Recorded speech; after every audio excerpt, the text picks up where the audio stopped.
Kenapa saya tidak menyebut Yesus? Saya tidak menyebut Yesus setelah saya tahu kebenaran, karena ternyata namanya adalah Yahusua. Pesan Tuhan tahun 2024 yang pertama itu tahun kesusahan, 2 tahun perselisihan, 3 tahun kebimbangan, 4 tahun penyesatan, 5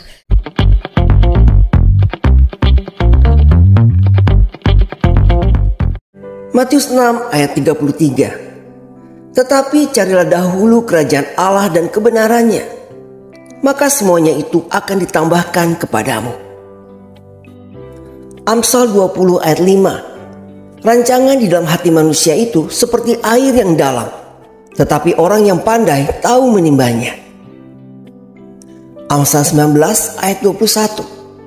Banyaklah rancangan di hati manusia, tetapi keputusan Tuhanlah yang terlaksana.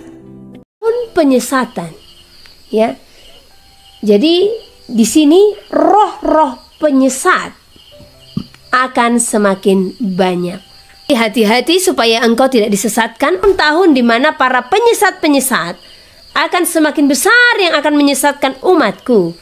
Dalam tahun-tahun sebelumnya juga telah berdiri, namun di tahun 2024 tersebut bumi dipenuhi oleh penyesat-penyesat yang akan datang dan semakin besar untuk menyesatkan umatku dalam berbagai-bagai pengajaran yang diberikan, yang seolah-olah pengajaran tersebut memuliakan namaku, kata Tuhan. Ya. Aku Tuhan telah berfirman di mana masa ini akan tiba. Maka berjaga-jagalah supaya engkau tidak disesatkan oleh berbagai-bagai pengajaran. Lakukanlah seluruh firman-Ku untukmu dibebaskan dari penyesatan tersebut. Karena celakalah mereka yang menyesatkan, dan celaka jugalah mereka yang telah disesatkan oleh mereka yang datang dengan membawa namaku. Ya. Jadi penyesat itu, ya, penyesatan-penyesatan yang akan datang ke dalam bumi ini, ya, mereka menyesatkan umat manusia. Bahkan mereka seolah-olah memuliakan nama Tuhan. Ya, kan ada tertulis. Penyesat itu bahkan datang dengan membawa nama Tuhan. Glory hosana hodedaka in halah sadaunin hanahala.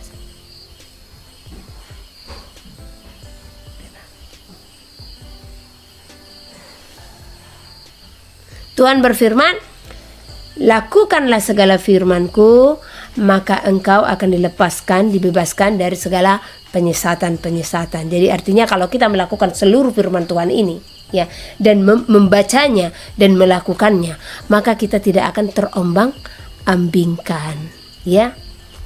Nah, itu ya. Jadi Tuhan telah berfirman sebelumnya kalau penyesat itu akan datang. Tetapi celakalah mereka yang menyesatkan, dan celaka jugalah mereka yang disesatkan, ya. Oke. Yang kelima, ya. Tahun kehampaan, ya. Jadi di tahun ini roh kehampaan akan semakin besar memenuhi bumi, ya. Apa yang Tuhan katakan? Aku Tuhanmu berfirman bagi engkau, di mana pada tahun-tahun tersebut sungguh banyak orang yang akan merasakan kehampaan dan merasakan kesendirian atau merasa terabaikan, tanpa arah, tanpa tujuan, tanpa pengharapan, oleh karena mereka tidak mengenal aku sebagai sahabat dan juru selamat bagi engkau. Keputusasaan memenuhi bumi ini karena di bumi kasih telah semakin dingin dan manusia mencintai diri sendiri dan cinta akan uang, maka mereka akan merasa hampa bila mereka mengalami kesusahan di dalam kehidupan mereka. Nah, jadi roh keputusasaan akan besar memenuhi bumi ini, ya. Oleh karena itu, di saat ada persoalan-persoalan yang menghampiri saudara atau saudara merasa tidak dianggap seperti itu, ingat, jangan biarkan spirit itu benar-benar merasuki hidupmu sehingga engkau bisa dihasut olehnya, ya, dan engkau merasa tidak berguna, bahkan engkau merasakan sendiri, bahkan ujung-ujungnya apa? Bunuh diri. Ya. Nah, saya mengingat beberapa waktu lalu di Kupang, ya, ada jembatan. Nah, jadi jembatan ini, ya, sorry kalau ada yang bertanya kok ibu ini mau kayak gini. Ini bekas kecelakaan dulu waktu kecil, jadi ini dulu bengkak seperti ini, ya. Jadi ini sering dia kaku. Tapi luar biasa, ya, di dalam kekakuan itu, ya, Tuhan menyatakan kuasanya. Jadi hati tidak pernah kaku, ya. Walau kepala terkadang kaku seperti itu, tetapi hati selalu mencair, meleleh dalam hadirat Tuhan. Amin. Ya. Oke, jadi tentang roh kehampaan.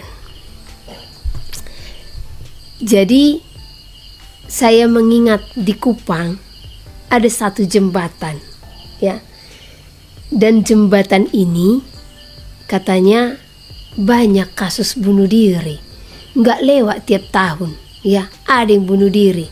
Kemarin juga kalau nggak salah, ya, ada yang bunuh diri katanya mau wisuda.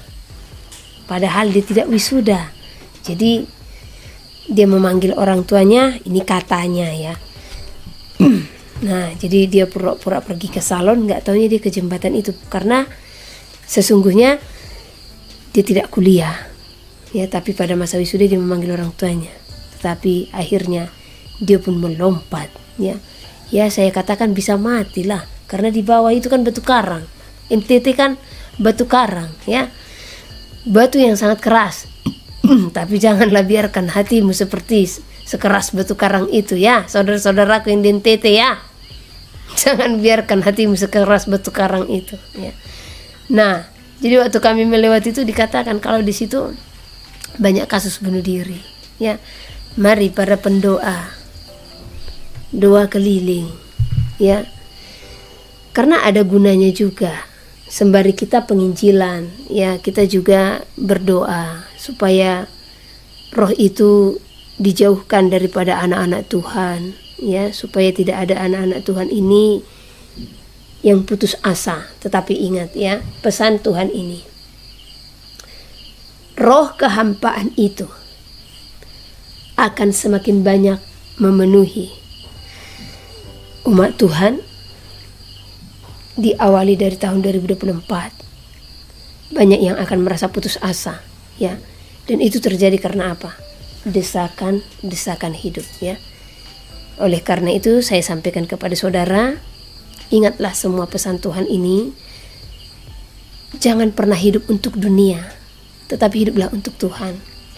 Karena di saat dunia menolakmu, ya, percaya Tuhan beserta berlaksa-laksa para malaikat surga ada beserta engkau, ya. Nah, oleh karena itu tidak ada alasan lagi bagimu untuk engkau merasa sendiri, ya. Demikianlah pesan Tuhan yang disampaikan pada malam ini. Jadi masa sulit itu dihubungkan dengan masa sukar dalam pembentukan karakter, ya, di mana manusia akan mencintai dirinya sendiri, ya. 2 Timotius 3. Saya akan baca keadaan manusia pada akhir zaman. Pada hari-hari terakhir akan datang masa yang sukar. Manusia akan mencintai dirinya sendiri. Manusia akan menjadi hamba uang, dan ini semua, ya, ada hubungannya dengan pesan yang Tuhan sampaikan tadi, ya. Mereka akan membual, menyombongkan diri. Inilah kesalahan-kesalahan yang semakin besar sebagaimana Tuhan memberikan penglihatan, ya. Mereka akan menjadi pemfitnah. Kalau pemfitnah ini memang sudah sangat banyak, ya. Mereka akan berontak terhadap orang tua, tidak tahu berterima kasih, tidak memperdulikan agama, tidak tahu mengasihi, tidak mau berdamai, suka menjelekkan orang, tidak dapat mengekang diri, garang, tidak suka yang baik, suka mengkhianat, tidak berpikir panjang, berlagak tahu, lebih menuruti hawa nafsu daripada menuruti Elohim. Inilah yang terjadi di tahun 2024. ya.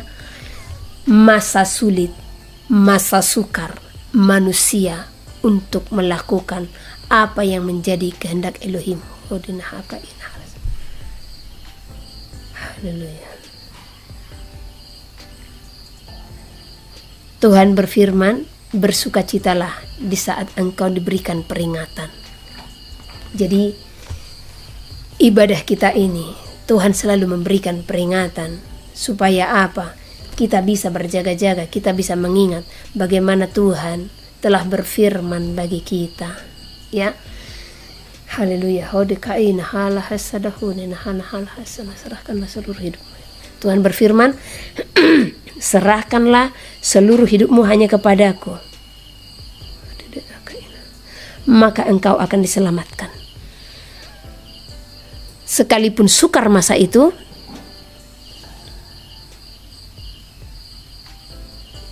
engkau akan mengalami kemenangan,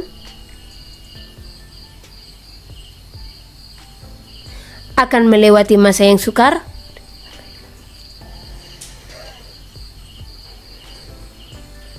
di saat engkau tetap setia,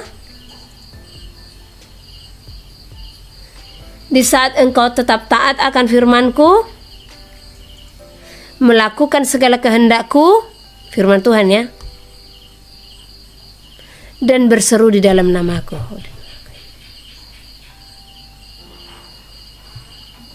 Tuhan berfirman, lakukanlah seluruh firman-Ku, maka aku akan menyertai engkau sampai selama-lamanya. Berbahagialah. Oke. Demikianlah firman Tuhan. Ini bagi saudara. Saya akan membalas sedikit komen-komen yang ada di sini ya. Oke, ini komen yang terakhir.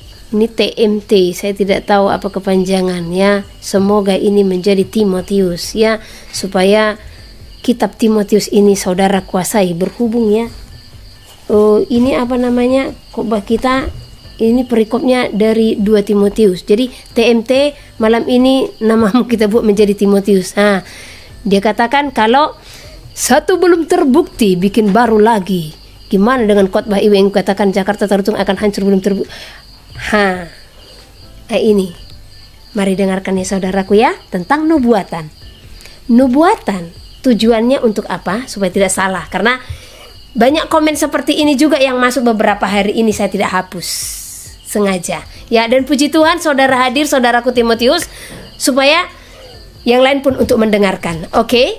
Nah, saya jelaskan tentang nubuatan ya, karena kadang kan seperti saudara Timotius bilang seperti itu karena belum berpengertian ya. Nah, jadi kami sangat mengasihi orang yang belum berpengertian. Kami tidak akan menjauhi karena Tuhan selalu berfirman ya, orang yang terhilang, orang yang tersesat, orang yang tidak berpengertian itu harus kita rangkul, harus kita kasihi. Nah, nubuat tujuannya untuk membangun ya. Nah, dan kita harus ketahui si penubuat itu sendiri ya, kecuali Yunus lah dulu ya, dalam kasus Niniwe ya, sesungguhnya mereka akan berduka di saat nubuat tergenapi. Makanya jauh di relung hati, di lubuk hati yang paling dalam, seorang penubuat tidak pernah mengharapkan nubuatan itu tergenapi. Nah, nubuatan itu diberikan untuk sebagai peringatan, karena tujuannya tadi untuk membangun. Nah, Tuhan memberikan nubuat atas satu wilayah, baik itu kegoncangan, kesusahan atau bencana, supaya apa? Supaya orang-orang di wilayah tersebut ya, mereka itu membangun hubungan dengan Tuhan, mengingat Tuhan kalau dia yang punya kuasa ya, kalau dia Tuhan yang maha besar yang mampu melakukan apapun di muka bumi ini ya. Nah, jadi jangan saudara berpikir ya, nah kalau iblis yang mutlak melakukan semua bencana-bencana atau apa segala macam ya. Nah, semua di bawah kuasa Tuhan. Nah, Tuhan memberikan nubuatan untuk menyadarkan umat manusia betapa Dia adalah Tuhan yang Maha Kuasa yang harus kita ikutkan ya. Dia memberikan peringatan itu untuk mengingatkan manusia. Karena biasanya nubuat diberikan karena manusia itu sudah semena-mena di dalam kesalahannya ya. Jadi peringatan itu diberikan belum tentu harus terjadi ya. Nah, Satu contoh Niniwe. Di saat Tuhan memberikan peringatan, apa yang mereka lakukan? Ya, nubuat tujuannya untuk membangun. Nah, Niniwe bersepakat membangun hubungan dengan Tuhan. Tuhan telah berfirman, ya, untuk menghancurkan kota itu. Tetapi apakah kota itu hancur? Tidak. Karena apa? Mereka bersepakat untuk datang bermohon kepada Tuhan. Itu satu, ya. Jadi si penubuat sendiri sesungguhnya tidak menginginkan itu terjadi atas bangsa-bangsa yang dinubuatkan, sama seperti Yesaya, Yehezkiel, Yeremia. Nah, apa mereka mengharapkan itu semua terjadi? Sekalipun mereka keras dalam bernubuat, tidak, ya. Saya sendiri di saat nubuat-nubuat yang disampaikan Tuhan melalui saya, ya. Jadi mungkin saudara ini baru mengikuti. Saudara ikuti di Facebook dari tahun 2016, sudah banyak nubuat-nubuat yang Tuhan genapi, ya. Dan di saat itu terjadi seperti Turki, udah banyak ya, tidak bisa disebutkan lagi, Sulawesi segala macam, banyak, ya. Nah, tarutung saya sudah diberi tanda. Tapi itu saya pun menangis. Setiap tergenapi itu semua saya menangis, ya. Karena saya tidak mengharapkan, terlebih Sulawesi sebelum terjadi Palu, bahkan di gereja. Saya menangis itu bersaksi, ya. Tolong berdoa. Karena guncangan besar akan terjadi, ya. Tuhan telah menunjukkan dan Tuhan menantikan, ya.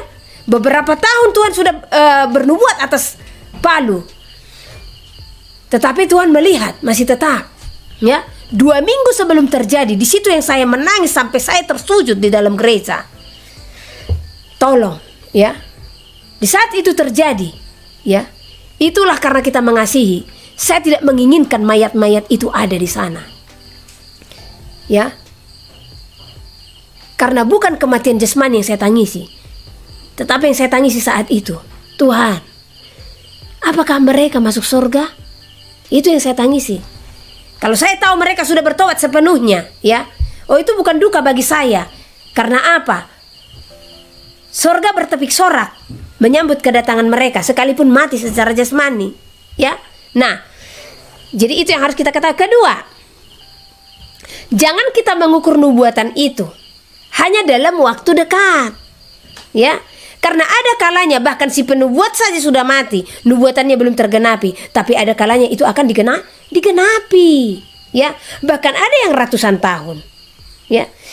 Ini saja nubuatan terjadi atas seluruh bumi tentang keadaan jalan-jalan terbelah. Ini nubuatan siapa?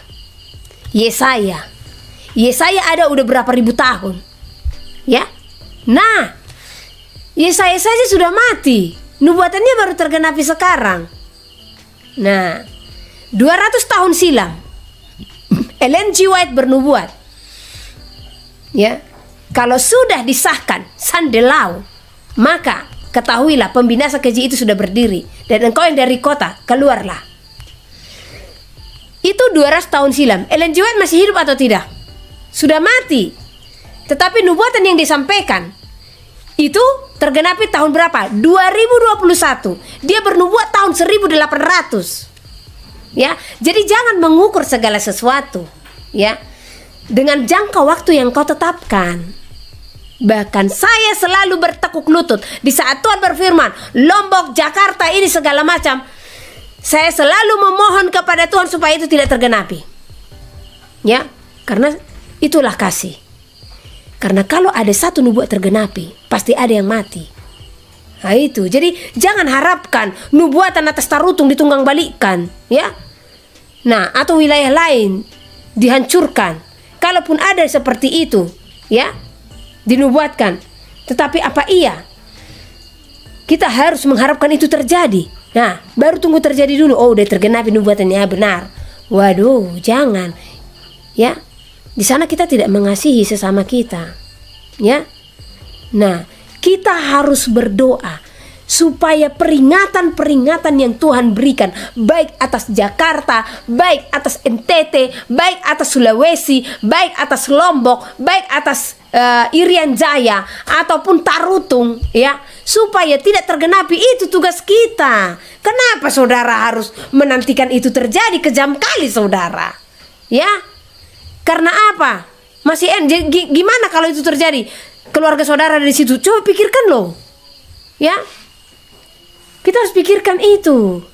Nah, beberapa bulan lalu Toba berdoa, Tanah Batak berdoa, saya sampaikan, terjadi enggak? Ya, itu terjadi. Apa enggak cukup bagi saudara untuk melihat itu? Ya. Dan itu sebagai peringatan-peringatan, ya. Dan itu tetap memakan korban jiwa. Apa saya tidak sedih melihat itu? Apa saya tidak berduka? Jadi kenapa saudara harus menantikan itu terjadi, ya? Kenapa saudara harus mengukurkan itu terjadi dulu baru seseorang itu benar atau tidak? Ya. Saya katakan kepada saudara, bertobat, ya, banyak baca Timotius, ya, 1 Timotius, 2 Timotius. Yang nama saudara TMT, Timotius, ya. Jadi jangan pernah mengharapkan nubuatan itu terjadi atas bencana-bencana, janganlah. Ya. Seperti yang saya katakan, ya. Nah, kalau saudara ikuti dari tahun 2016 sudah banyak. Jadi apa iya harus semua tergenapi, ya? Israel akan diserang, terjadi, ya. Turki terjadi, banyak loh, ya, terjadi. Saya yang malah selalu menangis, meraung-raung kalau itu sudah terjadi. Waduh, jadi saudaraku Timotius, kasihilah sesama manusia. Karena saya kenal Tuhan, ya. Bahkan saya selalu berdoa, kalau memang itu terjadi Tuhan, oke, jadilah kehendak-Mu. Tapi sayangkanlah nyawa mereka. Tapi siapa saya yang berdoa memohon kepada mereka, ya? Siapa saya yang harus meminta? Sama seperti Abraham, ya. Nah, siapa kita yang harus meminta kepada Tuhan kalau memang itu sudah kehendak-Nya? Tetapi yang saya tahu, kalau Tuhan bernubuat dan nubuat itu digenapi, pasti ada korban jiwa. Itu yang tidak tahan saya. Tidak tahan saya melihat itu, ya. Sama seperti yang di Turki itu, ya. Sedangkan yang di Samosir, setiap ada kejadian-kejadian yang terjadi, yang dimana sudah dinubuatkan sebelumnya dan itu terjadi di depan mata saya, ya. Tunggu lama dulu beritanya itu baru saya buka. Samosir, ya. Di saat itu sudah beredar di mana-mana, saya tidak mau buka karena saya tahu pasti ada korban meninggal. Saya pasti tahu. Makanya saya tidak buka. Barulah setelah ada beberapa lama saya berani membuka. Ya, waktu saya membuka, saya melihat, saya menangis lagi, ya. Jadi ini bagi orang-orang yang bertanya, sebentar dibilang ini, sebentar dibilang itu, sebentar dibilang itu. Jangan harapkan itu terjadi, ya. Nah, bahkan walaupun sekian puluh tahun yang akan datang, gak usahlah terjadi. Apalagi kalau di Jakarta terjadi, coba. Ya. Apa saudara tidak punya saudara di Jakarta? Saya rasa di seluruh penjuru bumi ini punya saudara di Jakarta, ya. Adik kandung saya ada di Jakarta. Ya. Nah, kalau Jakarta terjadi, alangkah berdukanya seluruh Indonesia. Karena apa? Seluruh keluarga, orang-orang yang ada di Indonesia ini pasti ada salah satunya yang di Jakarta, ya. Yang tantenya lah, yang adiknya lah, yang neneknya lah, ya, yang teman dekatnya lah, atau apalah, pasti ada pokoknya hubungan familinya yang ada di Jakarta. Pasti ada yang dia kenal tinggal di Jakarta itulah, ya. Kalau itu terjadi, coba bagaimana kalau mereka tidak diluputkan dari bencana itu? Tetapi itu pun saya sampaikan kepada saudara yang di Jakarta, berdoa supaya itu tidak terjadi. Karena beberapa minggu lalu ada seorang hamba Tuhan juga, dia nelfon saya, miss call saya sampai berapa kali, ya. Hamba Tuhan ini dari Sulawesi. Ibu ini sudah setengah umur, lebih pun kurasa udah ada 60-an, ya. Itu juga hamba Tuhan yang Tuhan pakai luar biasa.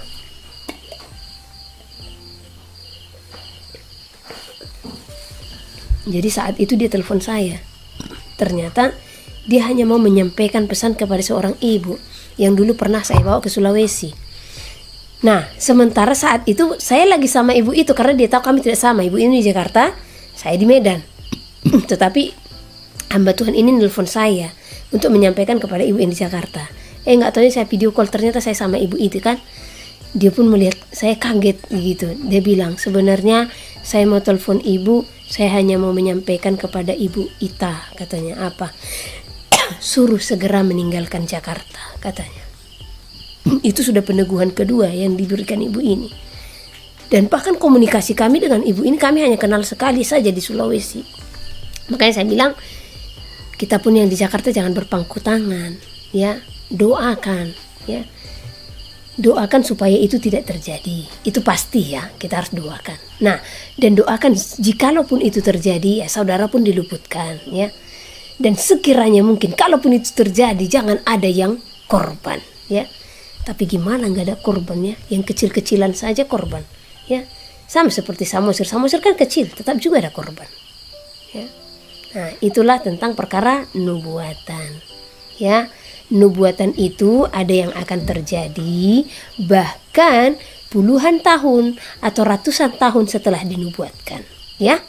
Tetapi kita sendiri jangan pernah mengharapkan itu terjadi, kecuali nubuatan itu untuk berkat-berkat seperti itu, ya harapkanlah langsung segera terjadi, ya. Oke. Jadi saya akan mengulang kembali pesan Tuhan tahun 2024. Yang pertama itu tahun kesusahan, ya, di mana roh kesusahan itu akan semakin banyak mengintai. Yang kedua, tahun perselisihan, di mana roh-roh perselisihan akan semakin banyak untuk mengintai umat manusia baik dalam segala aspek. Ketiga, tahun kebimbangan, di mana roh kebimbangan akan menghasut umat manusia untuk sulit mengambil keputusan, ya, akan tuntutan hidup, ya.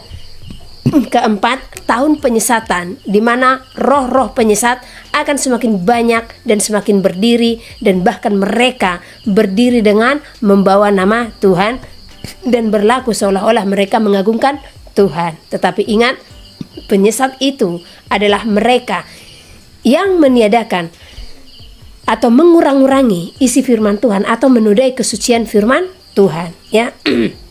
Kelima, tahun kehampaan, ya, di mana akan banyak roh-roh yang membuat seseorang merasa sendiri, ya, merasa hidupnya hampa, merasa hidupnya tidak dipedulikan, merasa hidupnya diabaikan, ya. Jadi di sini Tuhan menyampaikan kepada kita supaya menjadikan dia sebagai sahabat dan juru selamat bagi kita, supaya kita tidak putus asa akan hidup sekalipun berat yang kita hadapi, ya. Dan satu lagi, ya, yang mau saya tekankan, masa sulit itu adalah masa sulit bagi seseorang untuk mempertahankan pertobatannya, ya. Oleh karena itu berjuang penuh, ya. Kalau saat ini hubunganmu kepada Tuhan hanya ada 70%, kamu harus meningkat. Karena kalau tidak meningkat, yang 30% itu akan dipakai iblis untuk menjatuhkanmu, ya. Jadi sampai waktunya 100% itu harus kita capai. Karena jangankan 70%, 99% saja tidak layak di hadapan Tuhan, itu harus 100%, di mana di saat kedatangannya ditemukan kita tidak bercacat, tidak bernoda pada hari di mana dia akan datang untuk menghampiri kita atau untuk membawa kita.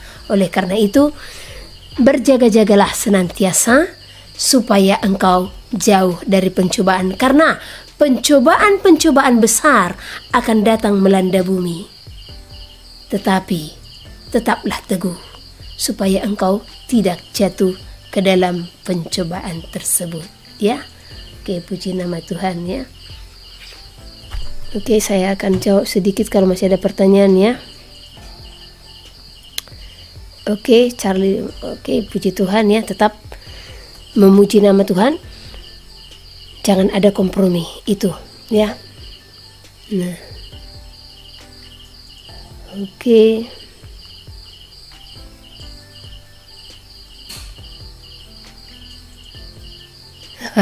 Ini ada Sony, katanya iblis ternyata ibu kenal, Lucifer ibu kenal, tapi sungguh sayang Tuhan Yesus gak ibu kenal, kecewa katanya. Yesus yang saudara katakan, dia adalah anak manusia, ya. Nah, kenapa saya tidak menyebut Yesus? Jadi jangan saudara katakan saya tidak kenal, ya. Saya sangat mengagungkan, ya, anak manusia, karena dia adalah Tuhan yang datang ke dalam dunia sebagai anak manusia, ya. Tetapi saya tidak menyebut Yesus setelah saya tahu kebenaran, karena ternyata namanya adalah Yahusua. Itu ajanya. Jadi jangan saudara katakan saya tidak kenal Yesus, ya. Karena Yesus yang saudara kenal saat ini, ya, itu adalah Yahusua yang saya sebut, ya. Nah, jadi jangan kecewa saudaraku, ya. Saya sangat kenal dengan anak manusia karena dia selalu berbicara. Karena itu saya bisa berdiri sampai sekarang, ya. Bahkan kami bergaul karib, ya. Nah, sama saudara yang bahkan saya bingung, kenapa saudara katakan saya tidak kenal dia, ya. Nah, karena kalau saudara kenal dia, pasti saudara kenal saya, kan gitu. Kalau saya sangat mengagungkan dia, menerima dia sebagai Tuhan dan Juru Selamat bagi saya. Nah, hanya karena penyebutan nama saja. Jadi janganlah kita jadi berselisih paham saudaraku karena masalah penyebutan saja. Karena saya pun tidak akan menghakimi saudara dengan saudara menyebut Yesus. Karena ada juga kan orang menghakimi kalau dia masih menyebut Yesus. Saya tidak akan menghakimi saudara menyebut Yesus atau siapapun, ya. Cuman ya karena saya memang dia langsung loh yang berbicara, ya. Namaku adalah Yahusua. Itulah namaku di zaman aku ada, katanya. Terus bagaimana saya harus menyangkal itu? Coba dulu kalau posisiku dalam posisi saudara, ya. Dia loh langsung berbicara gitu. Itulah namaku di zaman aku ada. Nah, sekarang saudara yang perlu belajar sedikit. Nah, pergi dulu ke Israel gitu. Tanya namanya waktu di Israel, karena dia kan lahir di Bethlehem toh, ya. Nah, yang jadi pertanyaan yang perlu saudara tanya, namanya waktu lahir itu siapa? Apakah Yesus seperti itu? Nah, karena Yesus itu hanya di dalam bahasa Indonesia. Nah, kalau kita dari bahasa Cina, namanya Jesu. Kalau kita dalam bahasa Portugal, namanya Iosu. Nah, jadi apa dengan mereka menyebut Iosu atau Jesu? Apa mereka tidak mengenal Yesus yang saudara sebut? Kita tidak bisa menghakimi orang hanya karena itu, ya. Tidak bisa, ya. Jadi ya karena berhubung Tuhan itu langsung mengatakan anakku, aku adalah Yahusua sebagai sang juru selamat, katanya. Dan saya selidiki, ya. Bahkan Google malah saya ketik, ya. Coba ketik Yesus atau coba ketik Yahusua. Nah, mana yang tertulis? Google aja mencatat Yahusua lah nama asli Ibrani Mesias, bukan Yesus malah. Tapi itu bukan perdebatan. Saya tidak mau berdebat karena masalah nama itu, ya. Itu kembali kepada iman kita masing-masing, ya. Jadi jangan ini Sony mau laki-laki atau perempuan, bapak atau ibu, ya. Jangan saudara mengatakan saya tidak mengenal dia. Saya sangat mengagungkan dia, ya. Oke.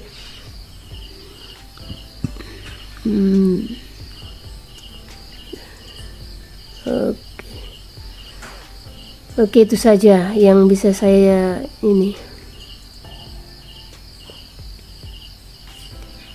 Oke, cukup untuk malam ini, ya.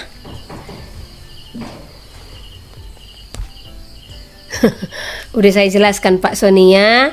Nah, Pak Sony kan membaca hanya dari kitab terjemahan Indonesia, ya, dan itu LAI. Nah, sekarang supaya Pak Sony ini banyak wawasan gitu, coba deh Pak Sony buka terjemahan Indonesia yang lain, bukan Yesus malah Yesua gitu, ya. Nah, bahkan Alkitab Bapak apa? LAI kan? Nah, itu tolong dijawab, ya. Kalau memang LAI, ya. Bahkan di LAI terbitan sekarang, ya, yang sekarang, bahkan bukan Yesus lagi dibuat. Itu LAI loh.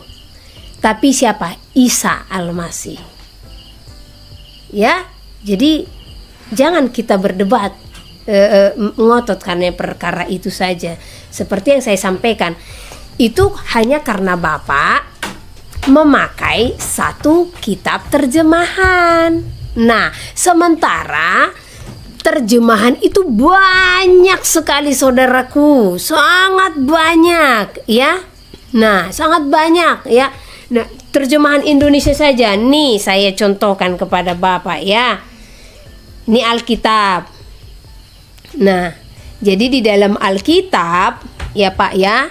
Nah, inilah dulu kitab-kitab bahasa Indonesia ya. Nah, kalau di dalam Alkitab coba diperdekat kameranya ya, supaya Pak Sony berpengertian, walau layar handphoneku ini begitu kerennya ya, kesannya abstrak karena retak-retak ya, ke tengah. Oke, dizoomkan ya. Oke Pak Sony terkasih di dalam nama Tuhan. Dah. Ini masih kurang fokus Pak. Oke. Nah, ini dia ya. Ini kitab-kitab terjemahan Indonesia. Ada terjemahan baru, ada terjemahan sederhana Indonesia, ada terjemahan lama, Alkitab yang terbuka, bahasa Indonesia masa kini, ada ND, Indonesia Literal Translation, Indonesia Modern Bible, versi mudah dibaca, terjemahan sederhana Indonesia edisi 3, bahkan di bawah lagi nanti ada Batak Toba, King James Version, ya, banyak terjemahan Pak. Di Indonesia saja banyak terjemahannya, ya. Nah, jadi maksudku di situ kita juga tidak bisa hanya berpaut dari satu terjemahan. Nah, banyak terjemahan gitu ya. Nah, jadi kalau dari terjemahan yang lain, kalau satu contoh nih, ILT saya buka ya. Ini terjemahan ILT. Nah, nggak ada nama Yesus di sini, padahal ini kitab Indonesia, Pak. Ya. Nah, jadi kita tidak bisa berpatokan hanya kepada apa yang kita pegang aja, karena ini berbicara terjemahan ya, Pak ya. Jadi nama yang Bapak sebut hanya berbicara terjemahan, ya. Nah, tapi kalau Bapak mau memanggil Yesus pun atau bagaimana, ya saya tidak bisa menghakimi seperti yang dilakukan oleh pengajaran yang lain. Karena ada pengajaran yang lain, kalau dia memanggil Yesus katanya ya, dia masih menyembah setan. Jadi kita tidak bisa bersekutu dengan orang yang memanggil nama Yesus, kata mereka. Tuhan tidak mengajarkan saya demikian ya. Karena Tuhan tidak pernah memisahkan umatnya. Bahkan saya harus menunjukkan buah kepada saudara. Nah, kalau saudara merasa terberkati dengan itu, ya sudah, mau saudara melakukan atau tidak kan itu hak saudara, kan seperti itu ya. Oke, ini juga ada presence God, sentuhan Tuhan, nama Yesus dalam bahasa enggak. Jadi dalam bahasa Ibrani bukan Yesus ya, bahkan Yesua gitu ya. Oke, ya itulah nama-nama. Nanti Tuhan bersedih kita berdebat-debat, karena 2016 Tuhan udah katakan sama aku, anakku, akan ada tahun di mana umatku akan memperdebatkan namaku, tetapi tetaplah di dalam kebenaran, karena mereka akan mengetahui rohkulah yang diam dalammu. Nah, jadi di saat memasuki tahun 2020, itu kan 2016 ya. Di saat memasuki tahun 2020, saya lihat banyak perdebatan akan hal itu. Saya hanya senyum-senyum, saya bilang sama Tuhan, memang benarlah Engkau Tuhan yang mengetahui segala sesuatu apa yang terjadi di bumi ini. Ini puncak-puncaknya umatmu berdebat tentang namamu, gitu ya. Nah, oke.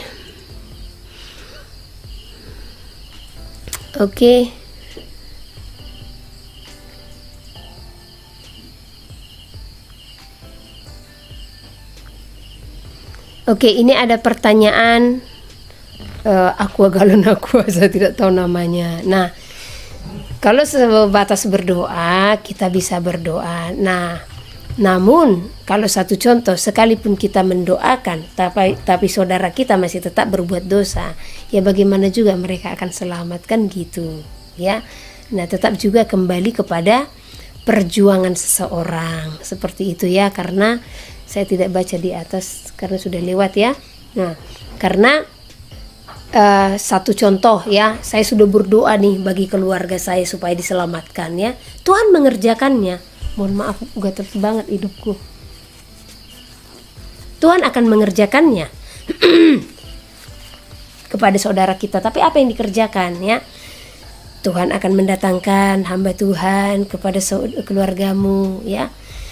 Nah, Tuhan akan menunjukkan melalui apapun yang mereka lihat firman-firmannya Itulah pertolongan yang Tuhan berikan kepada keluarga kita. Nah, kita juga menunjukkan buah kepada saudara kita. Tapi kalau toh mereka, satu contoh, tidak mau menerima kebenaran itu, ya mereka pun tidak akan selamat. Beginilah firman Tuhan, penebusmu, yang Maha Kudus, Allah Israel. Akulah Tuhan, Allahmu, yang mengajar engkau tentang apa yang memberi faedah, yang menuntun engkau di jalan yang harus kau tempuh. Maka Yesus berkata pula kepada orang banyak, katanya, Akulah terang dunia, barang siapa mengikut aku, ia tidak akan berjalan dalam kegelapan, melainkan ia akan mempunyai terang hidup. Kata Yesus kepadanya, Akulah jalan dan kebenaran dan hidup. Tidak ada seorang pun yang datang kepada Bapa kalau tidak melalui aku. Tuhan Yesus memberkati.